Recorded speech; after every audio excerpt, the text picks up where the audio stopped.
Welcome to the session of the subject Electromagnetic Waves and Transmission Lines. In this lecture, we are going to discuss a very important foundation law belonging to electrostatics, which is Coulomb's law. I can say that the electrostatics starts with Coulomb's law. The foundation of electrostatics is from Coulomb's law.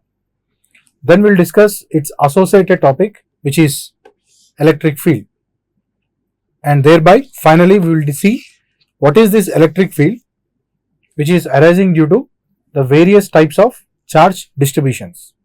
So essentially we have discussing three things. Number one, Coulomb's law. Number two, electric field. Number three, electric field due to different charge configurations or different charge distributions. Both are same.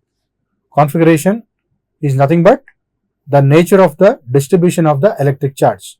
So we use these terms: electric charge distribution, electric charge configuration alternatively. Now let us start with the first law, that is Coulomb's law. This was dating back to 1785. Almost it is more than 2 centuries ago. A military engineer working for the French army has performed certain experiments which led to the invention of Coulomb's law. His actual name is Charles Coulomb. Coulomb's law deals with the electric forces existing between the electric charges. I repeat once again, Coulomb's law deals with the electric forces existing between electric charges. So that's the reason we also say Coulomb's law as force law, because it is dealing with electric forces. We say force law or Coulomb's force law.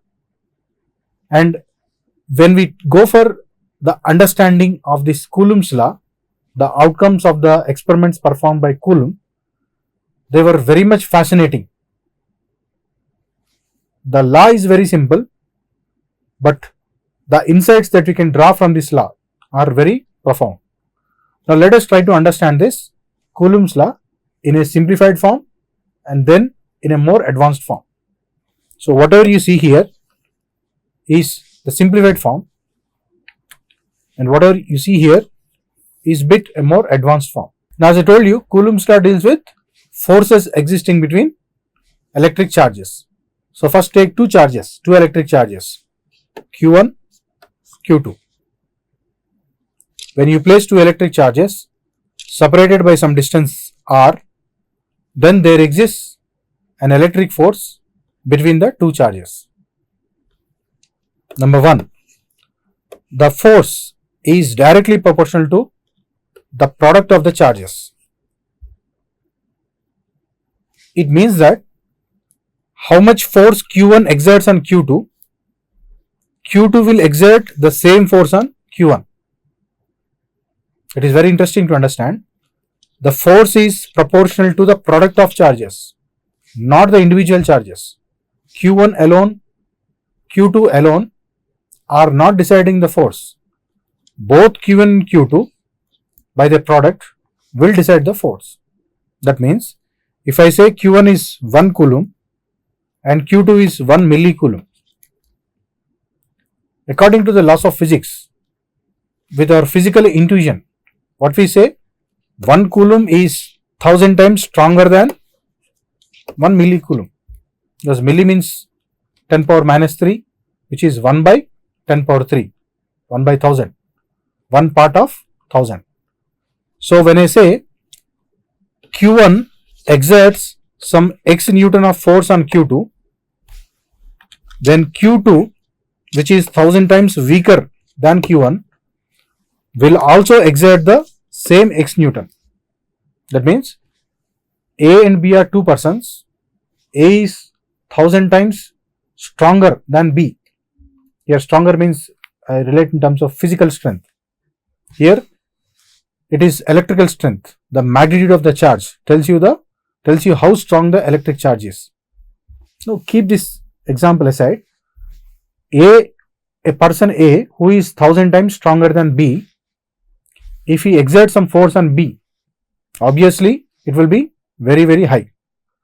But it is very interesting note that B, another person who is 1000 times weaker than A, can he exert the same force on A by hitting?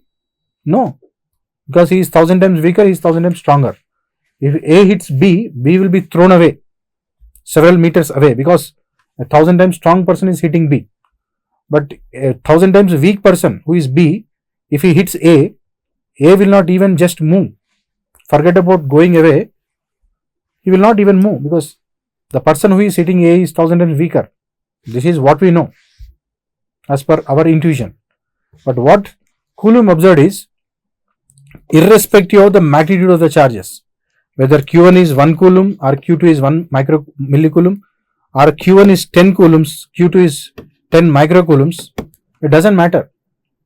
Whatever Q1 exerts on Q2, Q2 also exerts the same force on Q1. This is beyond intuition. That is the reason we discuss this even after almost 250 years. The law appears to be very simple, but when you decode the law in terms of physical understanding, it is baffling. So the force is proportional to the product of charges, not individual charges. Next, the force is inversely proportional to the square of the distance between the two charges. Square of the distance. It means that if I take r equal to 3, initially the distance between the charges is 1 meter. Let us say 1 meter. You have certain force. Now I am increasing the distance between the charges from 1 meter to 3 meters. R is 3, so r square will be 9. The force is inversely proportional. If you increase the distance by 3 meters, the force will fall by factor of 9. See, there is a tremendous decrement in the force with certain amount of increase in the distance. If r is increased to 3 meters, force also decreases by factor of 3, and that's a different thing. It is linear, but it is not like that. If you increase certain distance or if you increase little distance, the force is rapidly decaying with distance. That means when you draw a graph, let us say the distance on x-axis and the force, we are speaking about the strength of the force, that's why I am taking magnitude, mod. The graph will be like this. If I draw like this, it is linear. The power of r is 1. If the power of r is also 1, then you get a linear relationship. But here the power of f is 1, the power of r is 2. There is a non-linearity. Whether it is 2 or 3 or 4, r cube, r power 4 or r power 0.5, r power 0.25. If it is not 1, then this relationship is non-linear. If I have 2 here, then it is okay. But here I have f power 1, r power 2. This is called non-linearity. The graph will be non-linear. This is called linear. The graph is decreasing but linearly. The graph is decreasing but non-linearly. Rapidly the graph is decreasing. With certain increase in distance, the force rapidly falls with the increment in distance. So bring them together, this and this, you get f proportional to k q1 q2 by r square. And you know k is nothing but 1 by 4 pi, which is nothing but constant of proportionality. So if you substitute k, then the proportionality constant will become an equality. So 1 by 4 pi, I substitute q1 q2 by 4 pi epsilon r square. Sorry, it is 4 pi epsilon naught. I forgot right here. 1 by 4 pi epsilon naught. Now, understanding this in a more insightful manner, 4 pi r square. If I take a charge q1 here, if I take another charge q2 here, let us say positive charges, both are positive charges, then like charges will repel each other. q1 will force this q2 away. If you take this q2 here, then the Q1 will force this Q2 away. Repulsive force, because they are like charges. If it is negative charge, then Q2 will be attracted. If I take negative here, Q2 will be attracted towards. Whether it is positive or negative, the force is acting along the line joining between the two charges. This is a screen. I am explaining you on the screen, which is two-dimensional. But in real time, you have these charges in the three-dimensional space. If I join all these points, Q2 is here, Q2 is here, Q2 is here, Q2 is here, like this. If I join all these points, you get a circle, because this is a screen. But in a three-dimensional space, it is not a circle. It is a sphere. You have Q1 here, Q2 here, Q1 here, Q2 here, Q2 here. So if you join all those points like this, you will get a sphere. Where is Q2? Q2 is moved on the surface of the sphere. If the distance between the two charges is more, you have a bigger sphere. Q1 is here, Q2 is here. If the distance between the charges is less, then you get a smaller sphere. Now, what is the surface area of the sphere? 4 pi r square. Surface area of sphere. Now, if the distance between the two charges is more, radius is more, you have bigger sphere, you have bigger 4 pi r square. Alternatively, try to understand this another way. Bigger 4 pi r square means bigger sphere means bigger radius means higher distance between the two charges. If the distance is more, what will happen? Force decreases. That is the reason F and this 4 pi r square are inverse. Now, what about this epsilon naught?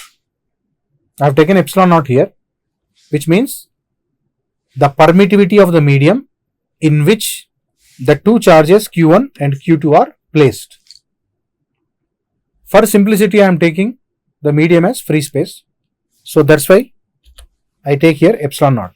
However, it is always not necessary that the two charges are always placed in free space. They can be placed in any medium other than free space.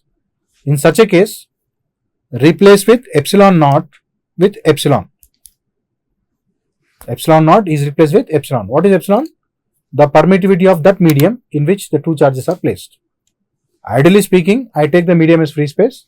So instead of epsilon, I take epsilon naught. Because I have a value, I can substitute the value there.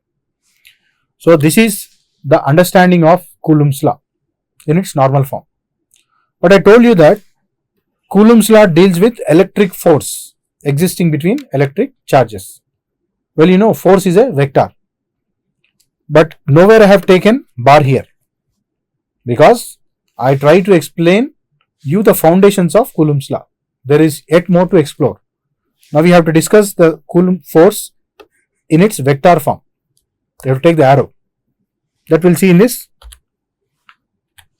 next discussion.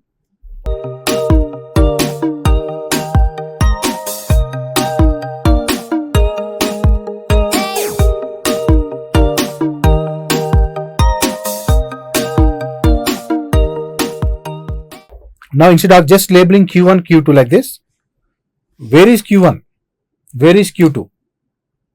Because without knowing the position of Q1 and position of Q2, you cannot find out the distance between Q1 and Q2. Because in the formula you have Q1, Q2 by 4 pi r square. R is the distance. If you want to find out the distance between Q1 and Q2, first you have to identify where is Q1 and where is Q2. You have to know the location or the position of the charges Q1 and Q2.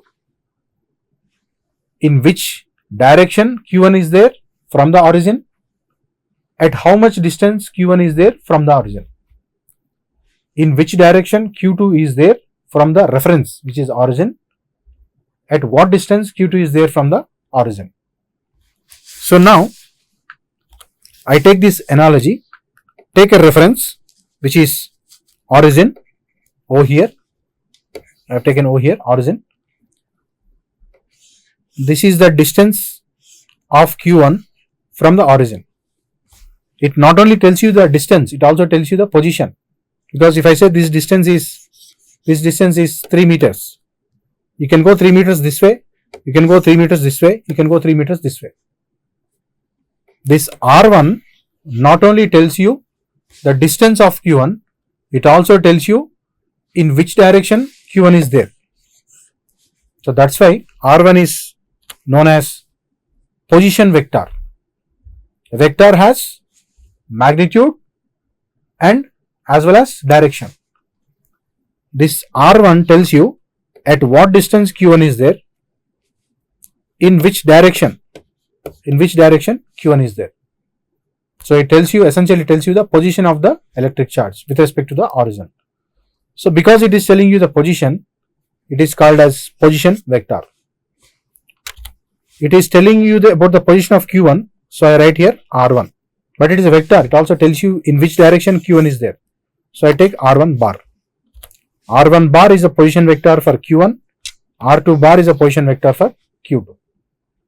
Now, these are small r's. What is this capital R? Distance between the two charges. Small r's indicates the distance between origin and electric charges. Capital R indicates the distance between the two electric charges. This tells you the distance. So capital R is known as the distance vector. So you have position vectors and distance vectors. Now, there are two kinds of forces. The force exerted by Q1 on Q2 and the force exerted by Q2 on Q1. That's why I have designated here F1, F2. F2 means force exerted on the second charge. 2 means on the second charge by the first charge. So I write F12. Force exerted by the first charge on the second charge. So instead of writing F12, I just write F2 in a simpler form. Similarly, F1. Now, do we need to calculate F1 and F2? No. If you know F1, you know F2. If you know F2, you know F1. Why? Just we have seen. The force is proportional to the product of charges. Q1 will not decide F1, Q2 will not decide F2. Both Q1 and Q2 will decide the force, and that will be same. I told you that example. Whatever force Q1 exerts on Q2, the same force Q2 will exert on Q1. But the direction of force will be different. The force exerted by first charge and second charge and first charge, the directions may be different, but the magnitude of force will be same. Now I have written here F2 bar. Bar indicates vector. This tells you the magnitude, this tells you the direction. This is magnitude component, this is direction component. What is this? A bar. Here you have A bar. A bar is a unit vector whose purpose is to indicate only direction. A unit vector has a magnitude of unity, means 1. Multiplying that 1 with anything does not make any difference to the answer. So unit vector purpose is only to indicate the direction. So here A bar, a unit vector from the first charge to the second charge, A12, from first to second charge. Because what we are calculating? We are calculating F2, force on the second charge. Force exerted by the first charge on the second charge, by first charge on second charge. So starting from 1 going to 2. That's why I have taken A12. If it is F1, then I could have written A21, which is opposite to A12. Next, the distance. R is the distance. I have written here R12. R12 will be same as R21. R12 is the distance from the first charge to the second charge. R21 is the distance from the second charge to the first charge. If you travel from A to B and B to A, will the distance change? No, it doesn't make any difference. Doesn't make any difference. Simply I can write here R square, but because I have written here A12, as per that I have written R12. A12 is not same as A21. Directions will be different, but R12 will be same as R21. Because here we are taking the magnitude, not the direction. Because for direction we have already A12. So this component tells you the magnitude, this component tells you the direction. That's why we have F2 bar. Now, how do you calculate A12? This is unit vector. A unit vector is the unit vector divided by its modulus. So A12 is a unit vector written for R12. This A12 is a unit vector defined for R12. So write R12 divided by mod R12, which gives you this unit vector. So totally we have seen three vectors: position vector, distance vector, unit vector. Position vector tells you the position of the electric charge with respect to origin. Distance vector tells you the distance between or the spacing between the two electric charges. Unit vector tells you the direction of the force due to one charge exerted on the another charge.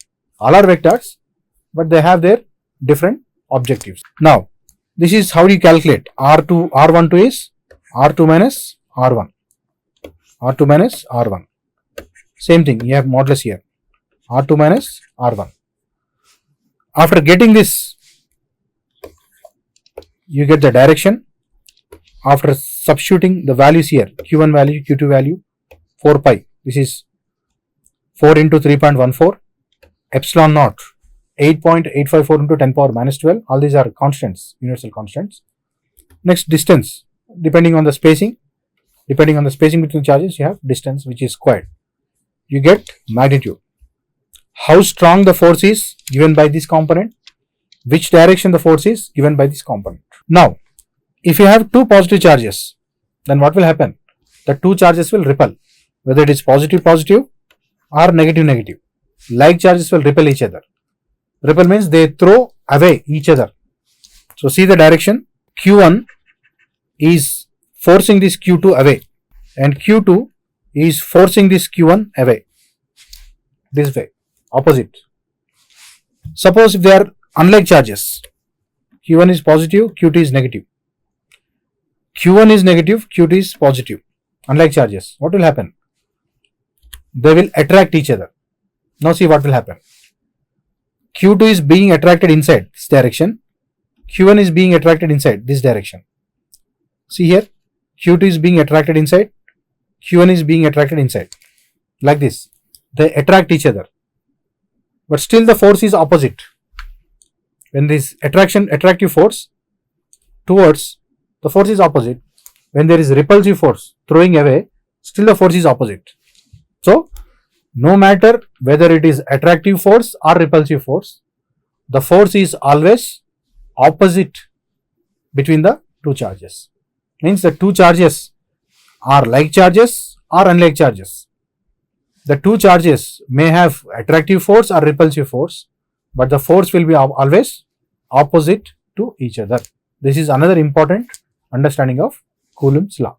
Next, we have a very important associated concept for this Coulomb's law, that is electric field. I told you Coulomb's law deals with electric force existing between electric charges. Take that electric force as the starting point here, divide that electric force with electric charge, then the resulting quantity is known as electric field. Why did I take this topic electric field as associated topic for Coulomb's law? Because Coulomb's law deals with electric force, divide that with electric charge, you get electric field. You'll understand in a more technical way. By looking at this expression, how do you make a statement out of this? That means, how do you define this electric field? The electric field is equal to, or the electric field is defined as the amount of electric force per is exerted on a unit electric charge. The electric field is defined as the amount of electric force exerted on a unit electric charge. Like you have expression for electric force. This is the expression for electric force. You also have expression for electric field. But instead of Q1, Q2, you get only one Q. In the electric force, you have two charges. Q1, Q2, Q3, Q4, whatever it may be, numbers may be different. But you have two charges in electric force. But in electric field, you have only one charge. Why? Because already in the force, you have two charges. You are dividing that with one charge. One charge cancels. one charge remains. There is another way of understanding. Take Q1, take Q2. What is electric field? The amount of electric force exerted on a unit electric charge, or force per charge. Force per charge. Q1 is exerting some force on Q2. Let us say Q1, Q2 by 4 pi epsilon naught r square, the direction is AR, divided by this entire thing is force. This entire thing is force divided by the force is exerted on Q2. Q2. So what do you have? This Q2 cancels. What remains? Q1 by 4 pi epsilon r square AR. That's what. If you have two charges, 1 and 2, I designate it as Q1, Q2. There is only one charge, so I don't write 1 or 2. There is only one charge, so I write Q. You can also understand this another way. The amount of force Q1, Q2 by 4 pi epsilon r square AR. This is expression for force. What is electric field? Force exerted per unit electric charge. Q1 is exerting force on Q2. Q2 will be unit electric charge. That means it will be 1. If I multiply with 1, there is only Q1. This entire thing remains same. There is only Q1. There is only one charge, so don't write Q1 or Q2. Just write Q. That's all. This is the second way of understanding. So essentially, the electric force, amount of electric force exerted on a unit electric charge will give you the electric field of that electric charge. Now, the electric charge can be in different forms. The charge may be concentrated at a point, we say point charge. The charge may be spread on a wire, we say that as line charge. The charge may be spread on a surface, we say surface charge. The charge may be distributed in a volume, three-dimensional space, we say volume charge. All these are nothing but the different types of charge distributions.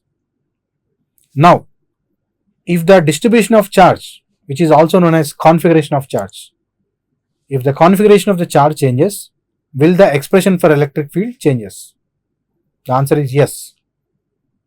The base form of the electric field expression remains same, but there is slight modification in the electric field expressions for different or various types of charge distributions. Hence this next topic, the electric field, which is due to the different charge distributions. Now, what is the starting or default charge distribution? Point charge. Whatever expression I have written here represents the electric field expression for a point charge. By default, the expression I write here is meant for point charge. So, if you compare electric force and electric charge, you compare these expressions. This is electric force and this is electric field. What is the direction? AR. What is the direction? This is called R. This is called R, distance between two charges. But if you go for a geometry, Q1 is at the center, Q2 is at a distance of 5 meters, Q2. Now my question is, if we place Q2 here at the same distance, but not here but here, will Q1 exert the same force? Definitely yes. It will exert the same force. Now if we take this Q2 and place here, some other direction, but with the same distance, 5 meters, will Q1 exert same force? Definitely yes. What is this? Circle on a two-dimensional screen. If we go for 3D, it is sphere. Q1, Q2. We say this as distance between Q1 and Q2. But in a geometrical framework, what do you say this line? This is called radius. I can say in two ways. The direction of force is like this. I can say the direction of force is like this. But I can also say that this is called the radius and this direction is called the radial direction. That is the reason this thing and this thing, R stands for radial direction. Both are same. It only depends on the context of analysis. So both electric force and electric field have the same direction. Next, electric field is medium dependent. That means as the medium changes, electric field changes. And electric force is also medium dependent. As the medium changes, medium means the medium in which you are placing the electric charges. If you change the medium, electric force changes, electric field also changes. If distance changes, electric force changes, electric field also changes. So these are some of the similarities between the two electric quantities, vector quantities, namely electric force and electric field. Now coming back to the discussion. After point charge, what do we have? We have line charge. See, the charge is spread on the line. A line is one dimension. Now if the charge is spread on a line, the immediate question is how much charge is there per unit length, because it is a line, it has length, and I am saying charge is distributed, charge is spread on the line. Now the question is how much electric charge is there is spread on a unit length of the line. It can be a wire or anything, line geometry, one dimension geometry. That is nothing but charge density, which is represented with a Greek alphabet rho. Q stands for electric charge, rho stands for electric charge density. Charge density means how much amount of electric charge is there per unit length, if it is one dimension. If it is two dimension, per unit area we say. If it is three dimension, if we say per unit volume. Charge per unit length, we say Coulomb per meter. If it is two dimensional, charge per unit area, Coulomb per square meter. Charge, Coulomb per, charge means coulombs only, Coulomb per cubic meter if it is three dimensional. So depending on that we write rho L, rho S, rho V. L means line, rho means charge density, line charge density. S means surface, two dimension, charge density, surface charge density, volume charge density. So you have rho L, rho S, rho V. Coulomb per meter square, Coulomb per meter cube. In all the cases you have electric charge, but if the electric charge is spread on a line or spread on a surface or spread on a volume, that will decide the type of charge density. Now in line charge, charge is spread on the line. How do you get charge? Charge density tells you charge per unit length, but if you want total charge, integrate the charge density throughout the length, because the density only tells you the quantity of charge per unit length, per differential length. But if you want total charge, integrate the charge density throughout the length. So charge Q is obtained by integrating differential charge. What kind of integral? Line integral. That's why I have written L. Line integral means single integral. How do you get dq here? I say Q is obtained by integrating dq.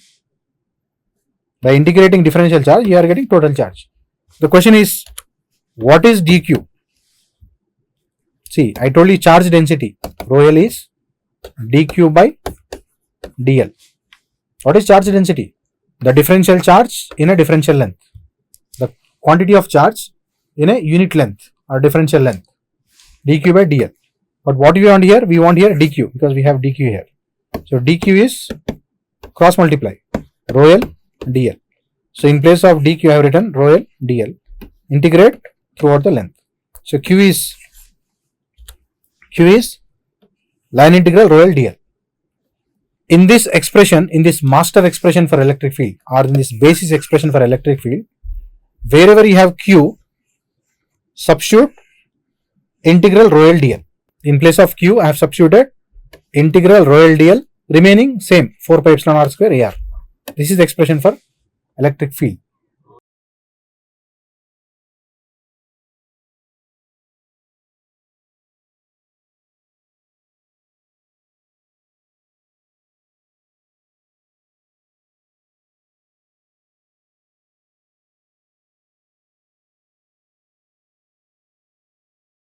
So here the expression remains same, except in place of Q you get rho L dl. Now similarly, if we go for 2 dimension surface charge, what do you get? You get the same expression. In place of line integral, you get surface integral. In place of line charge density, you get surface charge density. Rest it remains same. These expressions what I have written previously holds good here. In place of line, we get surface. Charge is spread on the surface. But in all these cases, the electric field is inversely proportional to R square, R square, R square. This must be understood. Now coming for volume charge, this is going to 3-dimensional. Charge is spread on the volume. Then you have electric field. In place of surface integral, double integral, you have triple integral, which is volume integral. In place of surface charge density, you have volume charge density. In place of ds, you have dv. Rest remain same. So the expressions, these are the different expressions for electric field for different charge distributions. Point charge, line charge, surface charge, volume charge. 1 dimension, 2 dimension, volume charge, 3 dimension. The best examples for them. The charge spread on a wire, example of line charge. Charge spread on a sheet, surface charge. Charge spread in the volume of some certain object, which is volume charge. A highly charged cloud is an example of volume charge. The charge spread on the plate, plate means surface, plate of a parallel plate capacitor, a classical example of surface charge. Like that you have simple examples for these different types of charge distributions. So these are the standard expressions for electric field due to various charge distributions. In addition to these standard configurations, there are two hypothetical or two special scenarios. What happens if the line is infinite? Then we say infinite line charge. What happens if the surface is infinite? Then we say infinite sheet of charge. Surface means sheet, infinite sheet of charge. But we cannot say infinite volume, because if the charge is infinite, if the charge is spread in infinite volume, where do you measure? Where do you measure the electric field due to this charge? If you have finite volume in which charge is spread, then you stand at a point and you measure the electric field at that point due to the charge in this volume. If the volume itself is infinite, if it is infinite, where do you stand and where do you measure the electric field? So infinite volume is meaningless, but you can have infinite line charge, infinite surface charge, which are hypothetical cases, which are special cases. So this is infinite line. Assume that the line is infinite. That's why I mentioned here infinite, infinite, plus infinite, minus infinite, lying along z-axis. Then you are standing at some point here, measuring the electric field due to this infinite line of charge. What is the expression? The charge is spread on the line. Line means line charge density. So you have rho L, line charge density. So what is the difference that you notice in this expression with the previous cases? Electric field is inversely proportional to R, whereas in all the previous cases, electric field is inversely proportional to R square. So what you can infer from this? Here you have R square, in infinite line of charge you have R. That means if there is certain increase in distance at which you are measuring electric field, if you increase the distance by 3 meters, electric field also falls by a factor of 3. But in these cases, it is 3 square.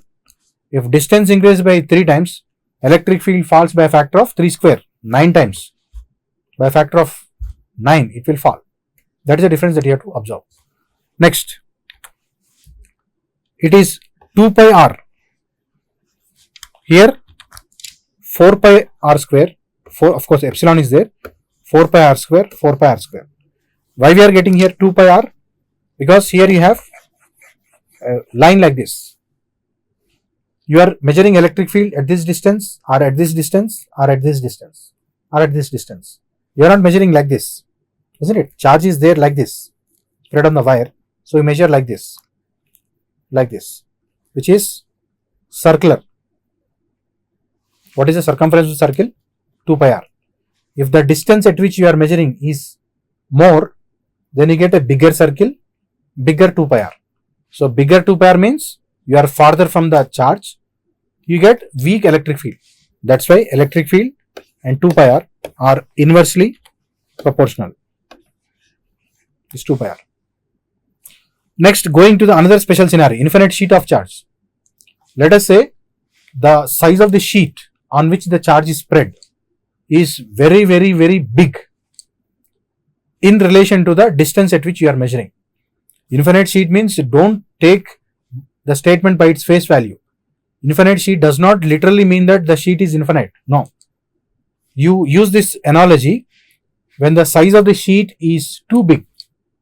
We measure the size of sheet in square meters because it is area. Sheet means it is surface area. So we express in square meters. If the size of the sheet is too big in relation to the distance at which you are measuring, distance is measured in meters. Suppose the size of the sheet is 100 square meters and you are measuring the electric field due to the sheet of charge at a distance of 10 millimeters. 10 millimeters is very less compared to 100 square meters. In this kind of situations, you can go for, even though this is 100 square meters which is finite, but in comparison to the distance at which you are measuring, which is 10 millimeters, this is very big. So you can use this analogy of infinite sheet of charge. That is actual practical applicability of infinite sheet of charge. Now coming to the expression, E bar is rho s. E bar is proportional to rho s. Rho s means surface charge density. Higher the charge density, higher will be the electric field. But do you find anything in the denominator? 2 is constant, epsilon naught is constant. Do you find any r or r square or anything? No. You don't find any r here, which means the electric field measured due to an infinite sheet of charge is independent of r. R means distance at which you are measuring is independent of the distance. Whereas in previous case, either you have r or you have r square, but here you don't find any r here. If the electric field is measured due to an infinite sheet of charge, that electric field is independent of distance. That means no matter whether you measure at 10 millimeters or 15 millimeters, you won't find much difference. There won't be any drastic change in the value of electric field that you measure at 10 millimeters or 15 millimeters, because the size of the charge that is spread on the sheet is too big in comparison to this distance. When I say doesn't make any difference, there will be some difference, but the difference is too small to be noticeable. So mathematically speaking, we say it is independent of distance. So this is about the Coulomb's law, electric field, and the electric field due to various charge distributions. We'll end this lecture